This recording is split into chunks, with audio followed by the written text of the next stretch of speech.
Hello, welcome to the Hope, Health, and Healing podcast.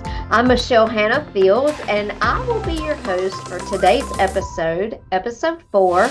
I will be chatting with my good friend Martha Hodnett, and she's going to unpack a little bit of about what grief has looked like in her life's journey. So sit back with a cup of coffee or your favorite beverage of choice. Join us for some sweet conversation. Well, hello. I am with my good friend Martha Hodnett today. Martha and I met each other way back in 1994. Long time. Long time ago. I was fresh out of college and beginning my career at TSIS. I started on Halloween. That was my first day in the office. I didn't realize that. Yep. So my first day as an employee was April Fool's Day 94, and my first day in the office after training was Halloween. Okay.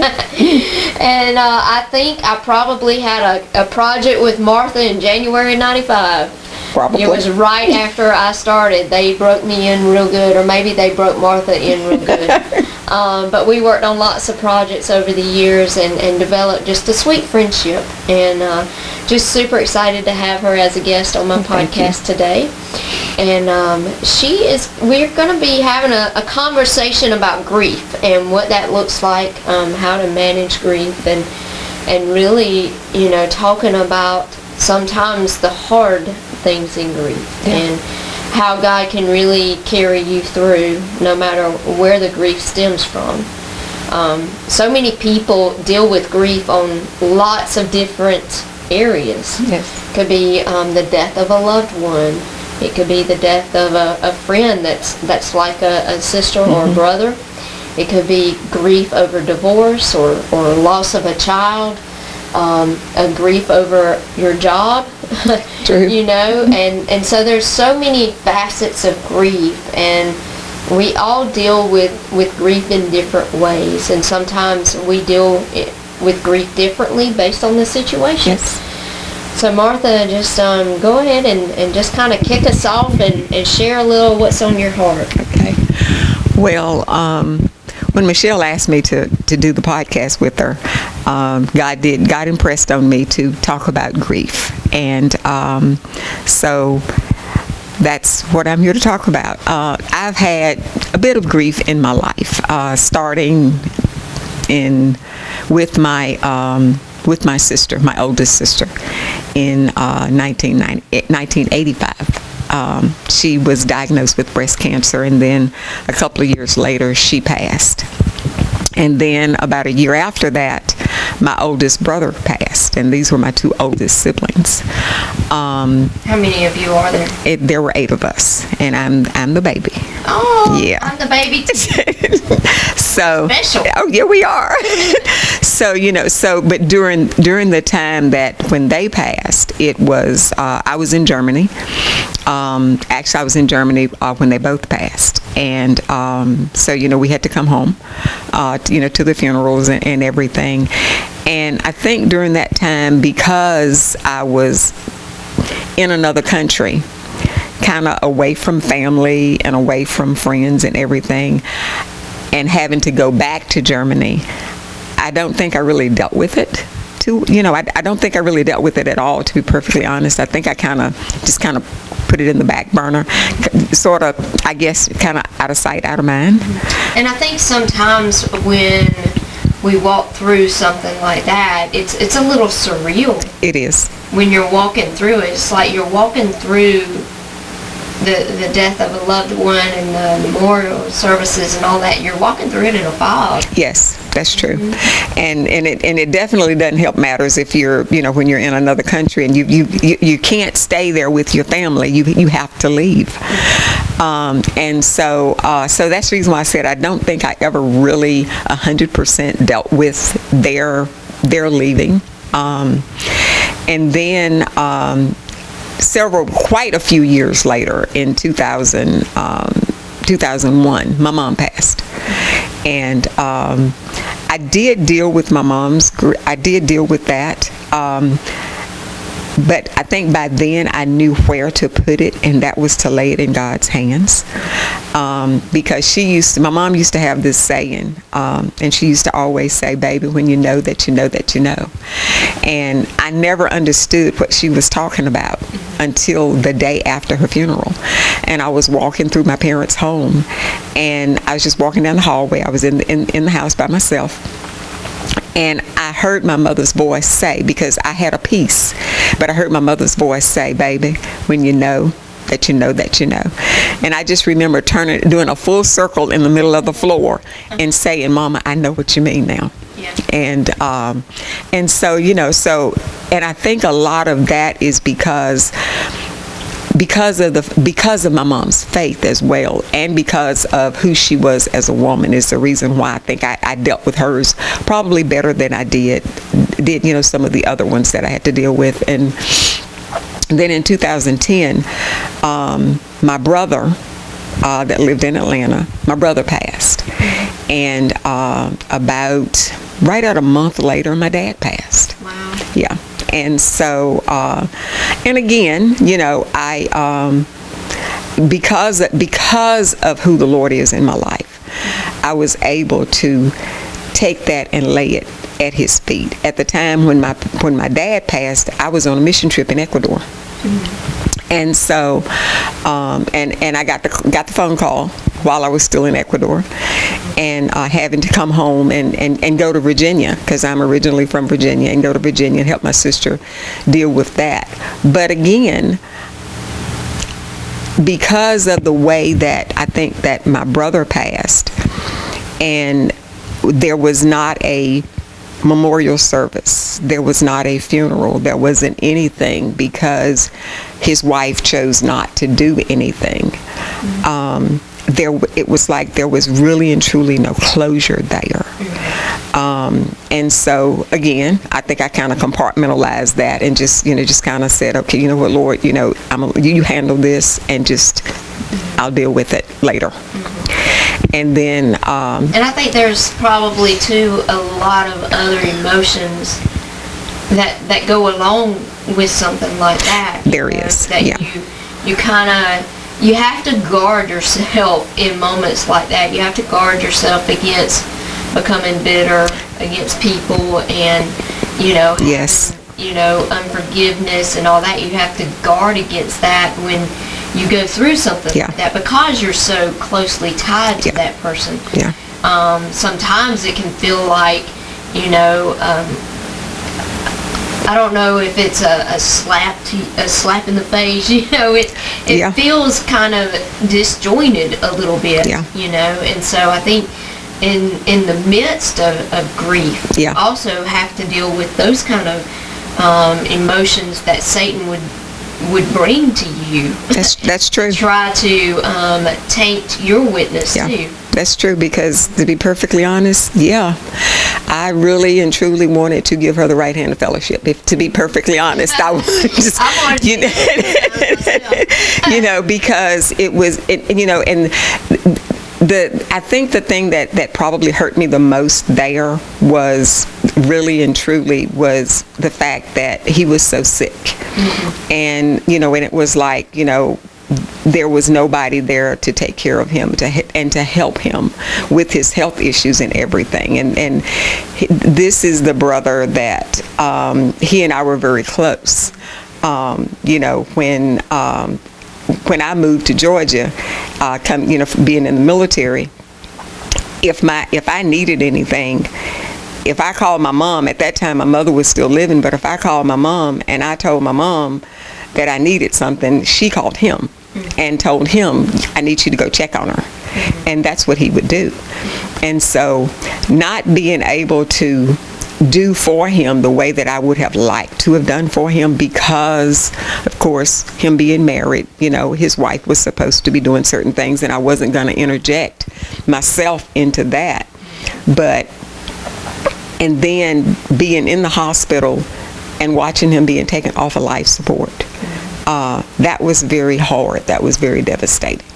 And then not really and truly being able to have that closure that you really need sometimes in situations like that. Yeah, there was a lot of resentment at that particular point in time. Yeah. And like you said, having to deal with not only, the loss, but also having to deal with your resentment and just, and just trying to, get past both at the same time. Yeah. It's very hard. It is. And it was very hard. But I thank God. God helped me. Because, I literally laid that at his feet as well. And I said, Lord, I know I have to forgive because I know you won't forgive me unless I forgive her. And so I had to do that. Yeah. Was it easy? No, it wasn't easy. But one of the things that I've learned, as I walk this life, and that is that we can do anything with God. Yeah. And, we can endure anything with God. And so, but, then a couple of months, well, wasn't quite 2 months. I think it was like maybe right at a month when my dad passed. And I'm a daddy's girl. Yeah. And so that was, that was hard, having to go to Virginia, but then having to leave. And again, not really being able to be there for my sister. To kind of help her manage through it, because I remember when my mom died, I remember she told me, she said, I was fine while everybody was here. She said, but the hardest part was when everybody left. Yeah. And so, not being able to be that support for her during that time, because I knew she needed it. Yeah. And, but God kept us through it, and he's seen us through a lot of different things. And so, we've gotten past, and she never felt like that I wasn't there for her. I think sometimes that's something, that's that voice inside our head that we listen to. Yeah. It's the stories we tell ourselves. That's true. She might be thinking this about me because I'm not there. And the enemy will make you play that over and over in That's your true. head. That's true. But I don't think she ever held anything against me. I think it was just the way that I felt, that I felt like that I was letting her down. Yeah. And so, but then I fast forward to, I don't remember exactly what year it was that Patsy passed. And she and I became very, very good friends through breast cancer. We knew each other from work, but breast cancer actually brought us together as friends.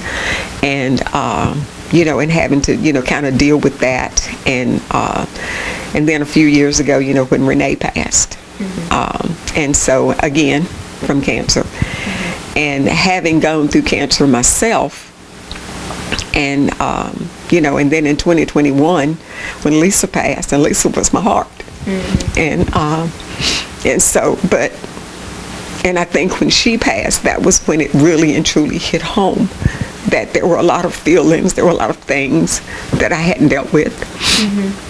I think it when you deal with it, so much of it, it makes you realize, your own mortality.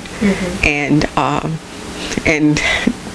sometimes, I'm like, Lord, you gave me these friends. You placed them in my life. And now they're gone. That's hard. Yeah. That I won't tell anybody that's easy. That's an easy place to walk through, because it isn't. Everybody, like you said, everybody grieves differently. Some people, I've had even, people say, well, maybe, you should kind of be over it by now. And I'm like, you don't ever really and truly get over it. You simply learn to live with it. Right. And you learn to take it one day at a time, and make the best of that day, and you move forward. Yeah. But you don't ever really and truly get over it. There will always be those moments. There will always be those times, that you think about it, or you may see something. Yeah. And it brings all the memories and everything flooding back to your mind and everything. I mean, it's like with my mom, Mother's Day is extremely hard for me. Right. You know, and sometimes, you know, I think about, a lot of times, even when I think about, when I think about TSIS, after working there for, you know, for 31 years, my mind immediately goes to Patsy and Renee, because they were such a great part of my life during that time. And so, you know, but I know when, like I said, you know, when Lisa passed, that really and truly, it really, that hit me harder than I ever thought anything was ever going to hit me in my life. And I think it's because I truly had to face it at that particular point in time. I think every other time I had something to occupy my mind. I had something else that I could focus on, something else that I could think about. But this particular time when she passed, at that time we both had retired. I didn't have work to occupy my mind. I didn't have anything that would kind of take my mind off of it, and I literally had to face it. And you know, and I think sometimes God puts us in places that we truly do have to face certain things to teach us how to deal with certain things. You know, I'm a strong believer that everything happens for a reason, whether we think that reason is good or bad. But all things work together for the good of those who love the Lord and are called according to His purpose. So that's what I believe. And you know, and I know that, you know, without Him, I never would have gotten through any of this. When my brother and my dad passed, and we went to Virginia, my husband's family asked him, everybody at home calls me Ann, and so they asked him, they said, well, how is Ann doing? We don't know how she's making it. And I asked him, I said, well, what did you tell him? He said, well, I told him the same thing you told me. And I said, well, what did I tell you? Because I didn't remember what I told him. He said, you said nobody but Jesus. Yeah. And he's right, because without Jesus, I never would have been able to do and deal with any of it. Right. Yeah, does it bother me? Yeah, do I have my moments sometimes? Yeah, I do. Mm-hmm. Yeah, I think, you know, when it's like you said, you know, it's not something you just get over. That's true. Learn how to live with it.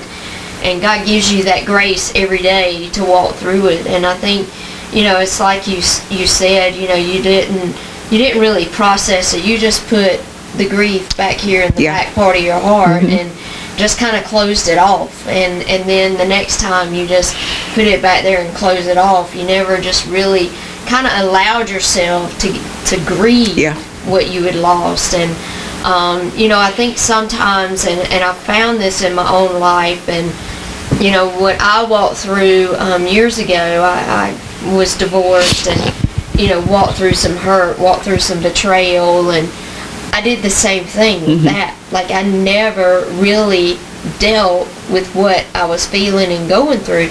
And I just kind of, all the hurt and all the stuff, I just kind of put a Band-Aid over it. And, you know, so I wouldn't have to look at it. So I wouldn't have to look at those wounds and that hurt and see how bad it was and how deep the cut was. And I just put a Band-Aid over it.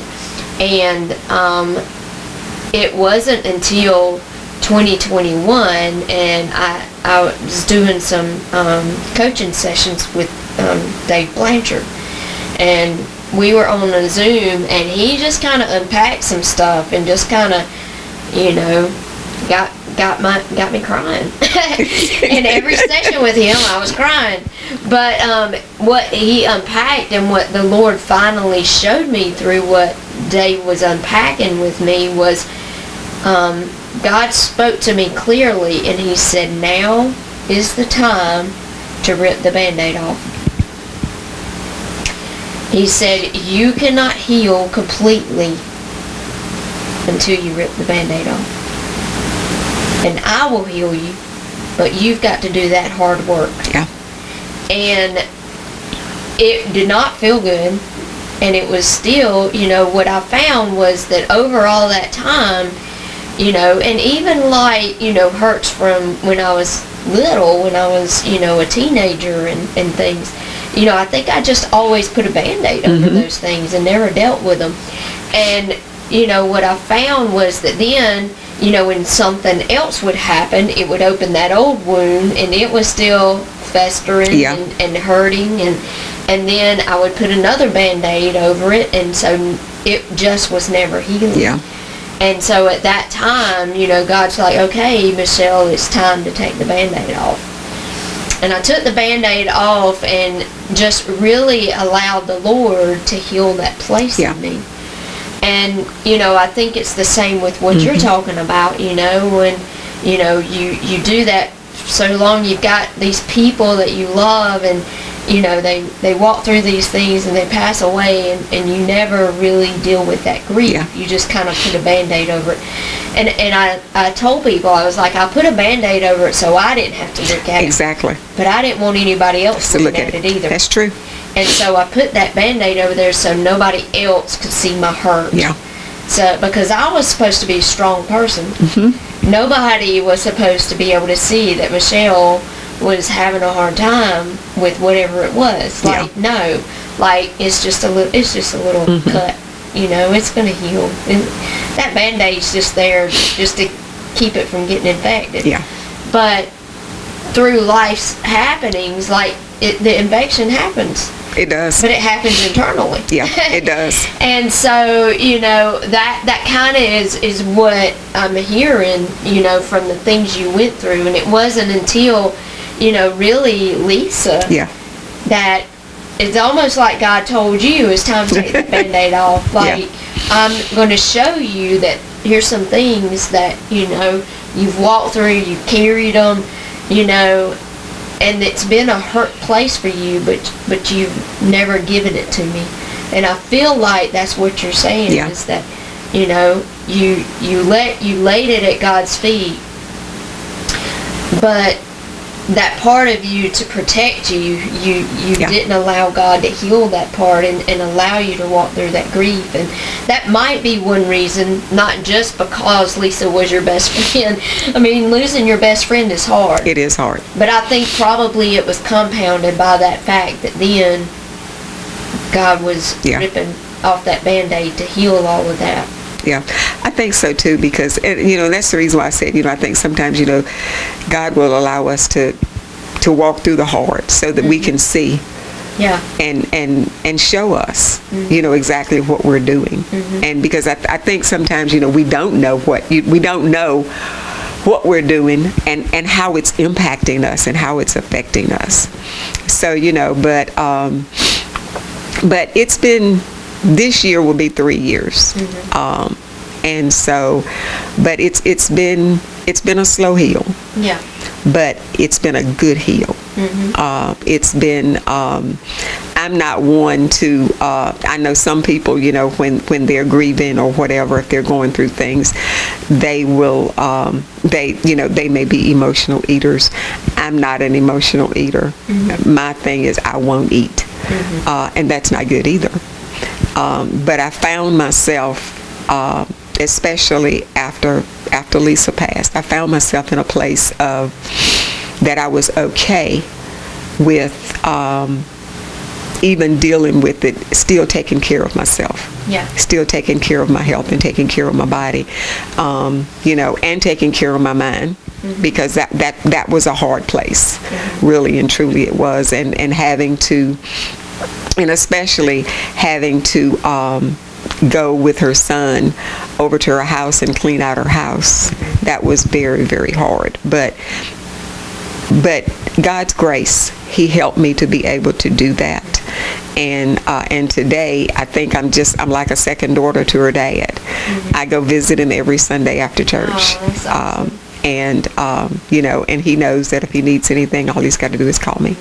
And so I think what God did is kind of sort of, I always used to say that her parents were my parents anyway, because my parents were deceased.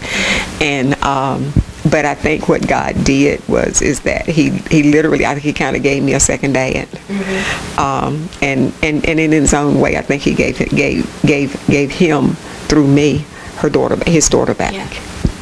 And so, and at least that's what I hope anyway, and I hope that's the way that he feels. And I think God does do that, and He puts special people in our life, and it's hard to let them go, but we know that she's in God's hands. Yes. And what are some ways that you have seen God just carry you through? You say you lay it at. Some people may not understand what you mean when you say you lay it at Jesus' feet. So kind of what does it look like for you to do that? And then how are some ways that you've seen God carry you through? Okay. Well, I think I'd probably have to go back to and go back to when I was diagnosed with breast cancer. As far as that is concerned, I remember getting the diagnosis and walking out of the doctor's office literally in a fog. And I remember getting home, and my husband walked up to me, and I said, "I just need to be alone." And I walked away from the house, and where we lived at the time, there was a lake out there, and there were some big boulders, and I just sat on one of the boulders, and I told the Lord, I said, "Lord, I don't know what this holds. Only you know what this holds. I don't ask but one thing, and that is you take care of my family." And so, and in doing that, I literally felt a weight lift off my shoulders. When my son was like 3, 4, 5 years old, my son is special needs. I remember taking him to doctors, praying, "Lord, I need you to fix this." But then a lot of times when we tell God to fix stuff, we take it away from God, and because he's not working on our time, so we will take it back and we will try to fix it ourselves. And I did that a lot, especially with my son. And but I remember the day that I went to the altar, the Sunday that I went to the altar, and I said, "Lord, you said that you knew him before he was conceived in my womb. You said that every hair on his head was numbered. You said that you would take care of him, so I am laying him in your hands, and I am taking my hands off of him." Again, that was probably the first true encounter that I had of heaviness being lifted off of me. And so to me, when I say that I literally lay it at Jesus' feet, it's almost like a tangible thing for me. And like a burden. It is. Yeah. It is. And sometimes I've told people sometimes you have to write it out and give it to the Lord and say, "Lord, here it is. Take it." And even after you give it to him, burn it up so you can't take it back. Right. Because we will give stuff to God, and then we will take it back because he's not moving as fast as we think that he ought to be moving. But he tells us that his time is not our time. That's right. And his ways are not our ways. So when we give it to him, we truly have to leave it there. But when you know that you're in the peace of God, when you know that when you have found that peace, because there is just such a sweet presence that you feel. Yeah. I mean, it is exactly, that's what I was getting ready to say. It is a tangible feeling. It's not something that somebody has to tell you. It is a tangible feeling. You feel it. And you know that God has come in and he has done exactly what you asked him to do. And so so that's the way that when I say that I've laid it at his feet, that's what I mean. Yeah. Yeah. That's what I mean. And talking about, peace being tangible. So my dad passed away in 2006, and he had a massive heart attack and was in the hospital on life support. And I mean, I knew when I saw him in the ER when they had just gotten him there, or I had just gotten there. He had been there for a few minutes, but I looked at him and I was like, my dad is not there. Yeah. Like, my dad's already gone wherever he's going. He's going to heaven, and he's already on his way. Yeah. And but we had him on life support just to make sure that he was definitely out of here. But I could just tell, like, his spirit was not there. Yeah. Like, his physical body was there, but his spirit was not there.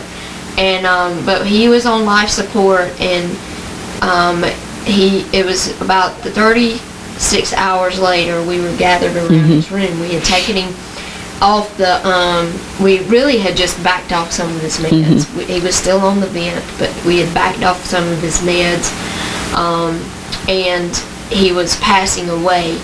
And the moment he took his last breath, well, my mom's best friend was in there. There was probably 20 people in that ICU room. Yeah. Gathered around his bed. And probably about maybe 5 minutes before he took his last breath, my mom's best friend started singing, "Surely the presence of the Lord is in this place." And we all started singing. I mean, I don't know if that's common in ICU rooms, but that's what we were doing. And when he took his last breath, it was like God's peace came down like this. It felt like a warm blanket. Yes. Like this. Yes. Just like that. That's the first time I've ever felt that tangibly. It's not the last time, but that was the first time. And I love that you brought that out, and that's how you know. Like, that's how you really know you've surrendered it. That's true. That's true. You do feel that peace come over you. And then, it's just such a wonderful feeling. And then feeling your burdens lifted. Yes. You can tangibly feel that weight off of your shoulders. Yes. It's a life with Christ is a life of trading. Yes, it is. And I would much rather trade my burdens than joke. Yes. And I mean, because he tells us to bring everything to him. We're the ones that make it so hard. Because we think that, that's just something little, but he says bring it all. That's right. Sometimes the littlest things are the hardest things. That is the truth. And the little things grow into big things. Yeah. Because the little things continue to compound. Yeah.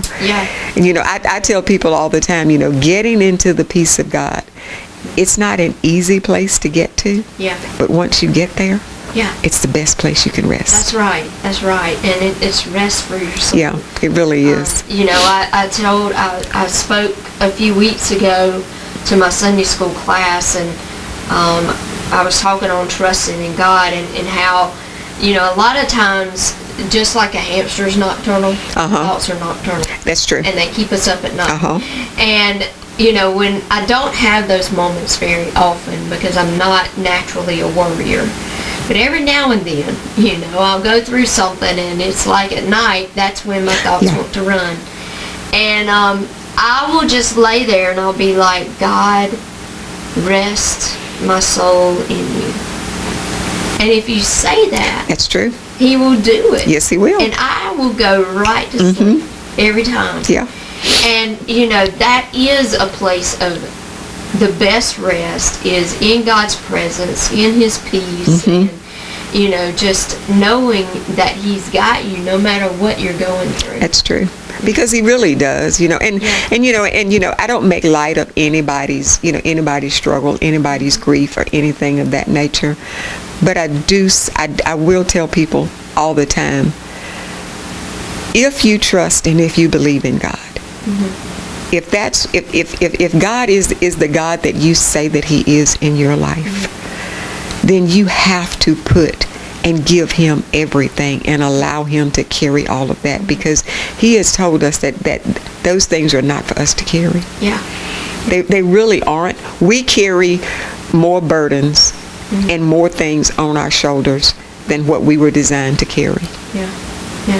And I've heard it said too, whatever you're holding on to, like God can't fill your hand with blessings. That's true. On to something. That's true. That's true. So, I drop it. Yeah. I drop it. Yeah. But I love that, and, just that thought. And what do you feel like, has been the greatest way, besides just the tangible presence and the tangible feeling the burdens, what are some ways that you saw God ministering to you through your time of grief? I think probably mostly in my devotional time with him. It was just, and sometimes, it wasn't anything that I particularly read or anything that it was just a feeling. It was more of a just a quiet presence and a knowing that he was carrying me. And I would say probably more than anything else it's especially, I would say probably especially with Lisa, is the closeness that I have with her dad and her son. I would say that would probably, with that would probably be the biggest thing, because he tells me all the time, don't make me come looking for you. And you know, and I would say with the others, I think it's just that he's given me peace with those, and to know that, you know, I wasn't letting my sister down. Yeah. You know, that because I couldn't be there. You know, he's helped me understand that if I could have been there, I would have been there. Yeah. But it's, you know, it's like, you know, you can't be in two places at the same time. And but knowing that if she ever, you know, when she needed me, if she just needed to talk or whatever the case may be, I was always available to her. I made myself available to her no matter what was going on in my life. And so, and I think he's just given me that understanding through all of that, to know that, no, you didn't let anybody down, and you didn't let yourself down either. Right. Yeah. Because we can feel that way. Yes. So many times. Yeah. Yeah. Now tell me, how did you come into faith? Like, what was that journey like for you? That started when I was little. Because my mom always took us to church.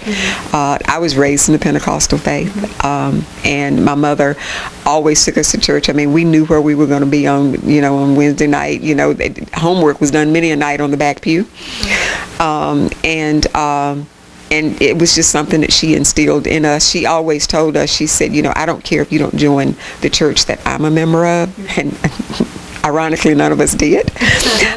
She said, but as long as you join a Bible teaching, God believing, Jesus preaching church, that's all I want for you. So that started real young in my life. I grew up in the faith. Yeah. You know, but of course, you know, as we all do, we think we know better when we get a certain age. You know, I kind of walked away from it. And then I would say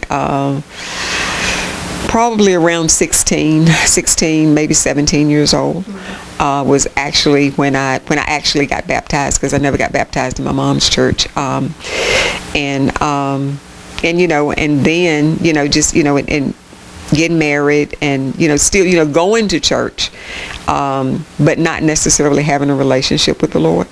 I would say that really and truly did not happen until probably 2001. And I remember it vividly. Tell us about that. It was, well, a friend of mine had, I'm a member of Phoenix City First, and a friend of mine, there's a women's ministry on Monday nights called Courts of Praise. And I was, as a matter of fact, I was a member of a Baptist church at the time. And but a friend of mine had gone to the women's ministry, and she came and she told me, she says, you have got to go with me to this women's ministry. And I was like, oh, okay, I can go, you know. And so and so then a Monday night came around, and she wanted me to go with her, and I was like, I had forgotten. And she told me, she looked at me and she told me, she says, well, I tell you what, when you decide that you want to go, you let me know.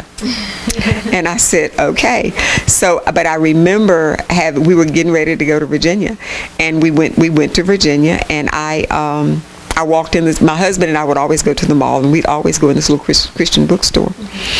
And I walked into this little Christian bookstore, and I went to this little circular thing that had these little books on it, and I saw this little red and white book, and it was called White Tongues, and it was by Kenneth Hagin. And I remember I was reading the book, and I remember in the book it said, you know, he said all of the stuff that I had ever been told all my life growing up. If you want the baptism of the Holy Spirit, if you want the Holy Ghost, you have to go to the altar, and you have to tarry for the Holy Ghost. And he said, and he literally, and he said in the book, and that's the way I was raised. And in the book he said, no, you don't. He said, it's a free gift. He said, God is just waiting to give it to you. It's a free gift. And so I remember when we got back to Georgia, and that Monday morning, I got up, I was working out, I got on my treadmill, I was walking on my treadmill, and I always would throw up a towel over the timer so that it wouldn't distract me. And I threw a towel over the timer, and I was just walking, and I started praying. I have no idea where God took me that morning at all. I really don't. I just know when I finally came back to myself, I was like, I bet I've only been walking for like 10 minutes. I took the cloth off the timer, and I've been walking for like 30 to 45 minutes. I had no idea. And so, but I'll back up just a little bit. I remember that Sunday, because we came back on Saturday from Virginia, and that Sunday I was sitting in church service, and I heard the Lord say, tomorrow I want you to fast for me. I looked around, I was like, okay, and I was like, and I was like, and I just said to myself, I said, okay, Lord. And so all day Monday, I literally did a complete fast. No water, no nothing, no anything. And I called my friend, and I said, are you still going to that women's ministry tonight? And she said, yeah. I said, come get me, please. And so, and she came to get me. And when we got to the women's ministry, and the lady that's over the women's ministry, her name is Celeste Battle, she looked at, and my friend introduced me, because it's the first time I'd been there, and she looked at me, and she says, and she was standing in the middle of the floor, and she said, baby, come here for a minute. And because my friend was talking, and she stuck the microphone in my mouth, and she was like, my friend has something to say. I don't even remember what I said. But I remember her saying, she said, baby, come here for a minute. And I walked out to the middle of the floor, and I said, yes, ma'am. I'm shaking in my boots. I mean, even though I was raised Pentecostal, I am shaking in my boots. And she said, baby, have you been baptized in the Holy Spirit? And I looked at her and I said, no, ma'am, I haven't. And I remember she called one of the mothers of the church. Her name was Mary Webster. And she said, Mother, come here for a minute. And she came out in to where I was. All I remember, she put her arm around me. She laid her hand in the lower part of my back. And I hit the floor. I hit the floor, and when I came to myself, I had been baptized in the Holy Spirit, and with the evidence of speaking in tongues. But that would be, I would say, that moment, that period in time, was when I truly, without a shadow of a doubt, knew who the Lord was. Yeah. That's awesome. That's a marked moment on the journey. For sure. Yeah, and I think just over that time, so that was 23 years ago. Just how much God's blessed you and how much you've grown in Him since that time. Yes. Just the way that He speaks to you and gives you words for people. So I'm on Martha's devotion. So every morning I get a little devotion from Martha, and it really starts my day off right. So I appreciate you doing that. That's a huge ministry. To people. Yeah. That ministry started with one person. It started with a friend of mine. She and her husband were her husband was going through some health issues. And I just started sending her just little encouragements every day. And it has grown since then. But it literally started with one person. Wow. Yeah. Wow. And now it's just about everybody in my address book and anybody that gets added, and I also I put it on my stories now. And so it does reach a lot of people, and a lot of people send it to different people. And I don't know. I don't. I honestly and truthfully I don't know. And but every morning, when I do my devotion first. I spend my time with the Lord first, and I'm like, Lord, what would you have me to say? And some of them I struggle with because I'm like, Lord, that's gonna cut a little bit. You may not want me to say that. He's like, no, I need you to say it just like that. And I'm like, okay, Lord. And usually when that happens, somebody will respond and say, I needed that today. So it is. I had thought about, I was like, Lord, how long do you want me to do this? And, I've asked him that question, and he basically said, until I tell you not to. So, but it started with one person. Yeah. That's awesome. That's awesome. Well, do you have any other thoughts on grief you want to share?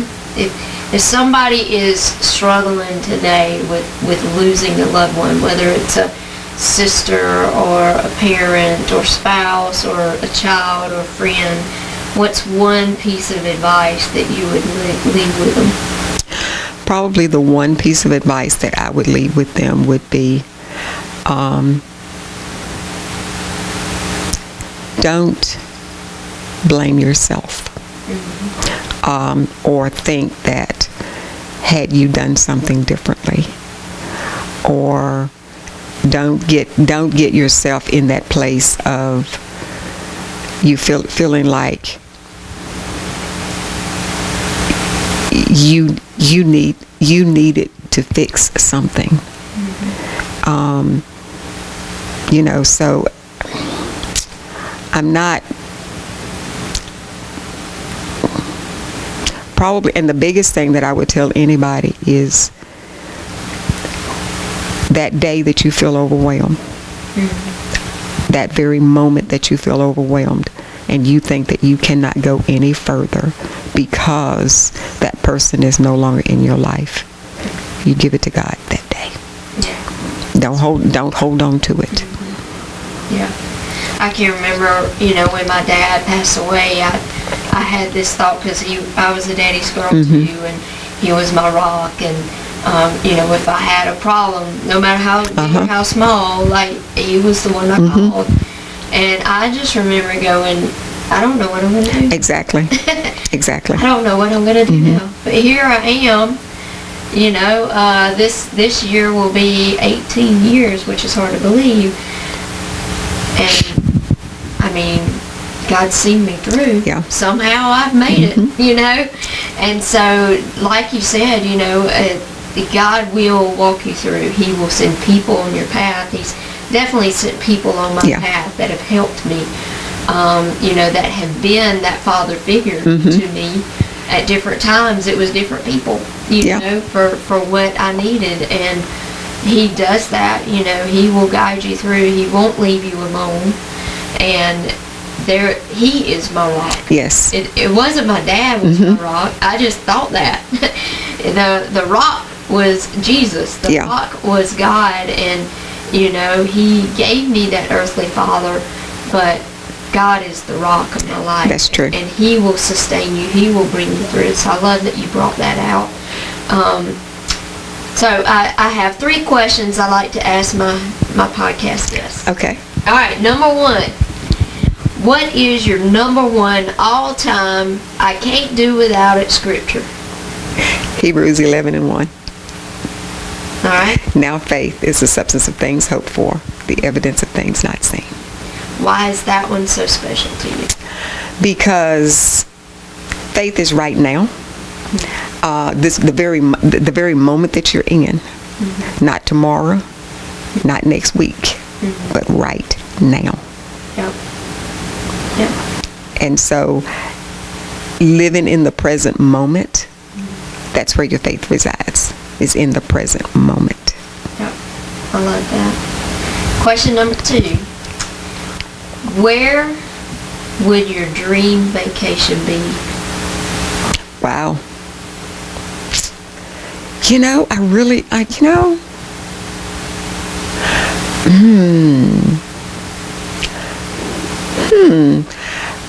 Probably somewhere tropical. Hey, I'm all for that. Probably anywhere pretty and tropical. Maybe, probably Hawaii, the Caribbean, just somewhere warm and tropical. All right, good deal. And number 3, are you a coffee drinker, a tea drinker, or neither? And tea. You like it hot or cold? Hot. Hot. Yeah. All right. How do you like to fix it? Just with a little bit of lemon. Maybe just a little bit of sugar. Okay. That's it. All right. Yeah. Well, good deal. Well, thank you for being my guest today, Martha. I know that your words have encouraged somebody and given somebody hope. So Appreciate you coming today and sharing your story with us. Well, I thank you for having me, and I thank you for asking me. I love you. Love you too. Thank you for joining us this week on Hope, Health, and Healing. I know that you gained some great value from what Martha shared in her journey with grief. And I know that grief is sometimes hard. It doesn't look the same for everybody.